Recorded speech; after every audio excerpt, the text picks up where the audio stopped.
بسم الله الحمد لله والصلاة والسلام على رسول الله وعلى آله وصحبه ومن والاه أما بعد. One of the brothers was asking me during the lesson, and I wanted to put this in a separate video, some of the benefits regarding his question. So when you want to send a question to somebody, barakallahu fikum, especially if you're sending a one of the mashayikh or the scholars who are extremely busy, or maybe even some of the students of knowledge, because some of the students of knowledge, they are extremely busy as well. I advise you, barakallahu fikum, not to send 2-minute audios. I would even say not even 1-minute audio, because most probably they're not going to listen, and you should respect their time. But in reality, what we see are 6 minutes and 8 minutes and 15 minutes. And in the end, you see that sometimes in the 2 minutes that are sent or in the 10 minutes that are sent, the question was no more than 5 words.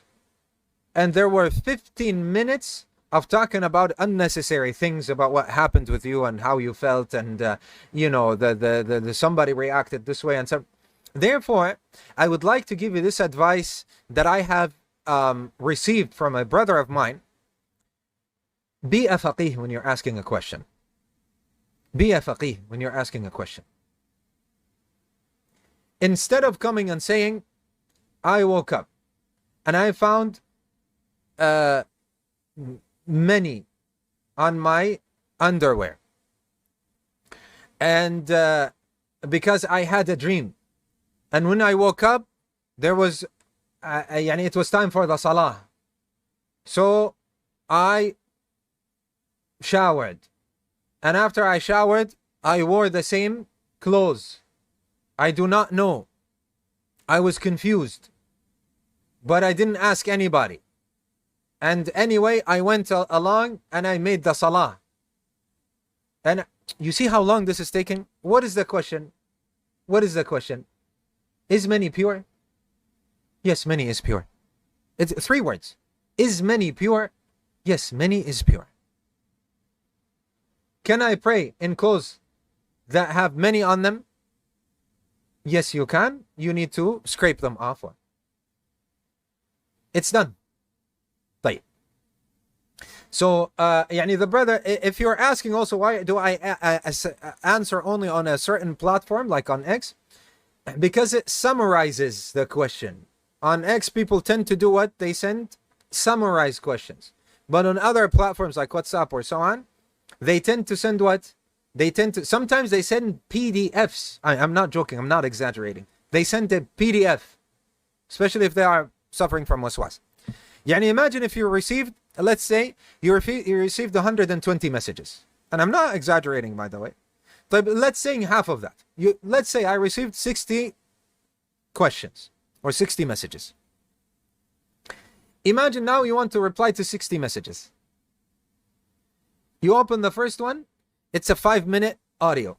You open the second one, it's a lot of typing. You open the third, somebody has sent you a PDF, which happens, by the way. But how are you going to even keep up with the different numbers? Because there are people that are messaging as well. So it's not efficient whatsoever. That is why, barakallahu fikum, it is really efficient for me on some platforms. And on X, I think it is good. On X, I think it's good. I saw Al-Mufti al-Lughawi doing this. He receives questions on his Twitter. The Ustadh Dr. Sulaiman al-Ayuni. He does this. I saw this on Twitter and it was beneficial. So I mimicked, I copied the Ustadh, the doctor. So I copied him. You send me there, I will answer. Okay, barakallahu fikum. And you see that it will be summarized. And I'm advising you, barakallahu fikum, this is no way of asking somebody. Imagine you're asking Sheikh Muhammad Hisham. Imagine if Sheikh Muhammad Hisham receives, for example, let's say 300 messages a day, 500 messages a day. You want to ask him, you're really gonna start typing 200 words to ask him a question? Ya ikhwa, be a faqeeh. Be a faqeeh. First of all, do your research. Because it could be as easy as you just type in a couple of words and you will find the answer instantly. And when you want to ask something, summarize it. Make it 1 line, 2 lines, summarize it. so that he reads the question and answers you. You understand, barakallahu fikum? And do it in the efficient way. And also, ya akhwa, don't disrespect them and don't attack them. And don't, because sometimes you might attack and you say, why don't they answer? I have asked this once or twice, 3 times. Yes, because there are hundreds of questions that have been asked. That's why they haven't answered yet. You understand, barakallahu fikum?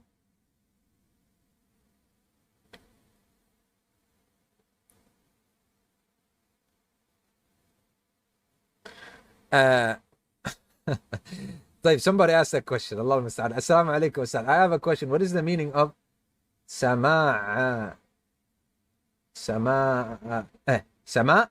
in the Quran? Some ulama say the sky is solid. Is this true?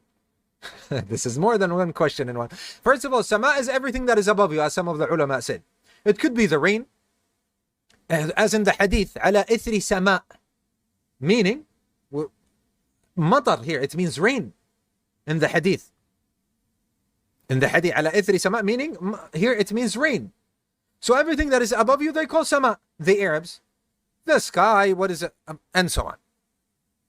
You understand, barakallahu fikum? So the clouds, the sky, the rain. As for solid, meaning that it doesn't mean as solid you're thinking that it is like materialistic, like rocks. This is not what is meant. It is meant as in that there is no futur in it. There is no discrepancy in it. I don't know how to translate this. There's no futur in it. You don't find flaws and so on in the sky.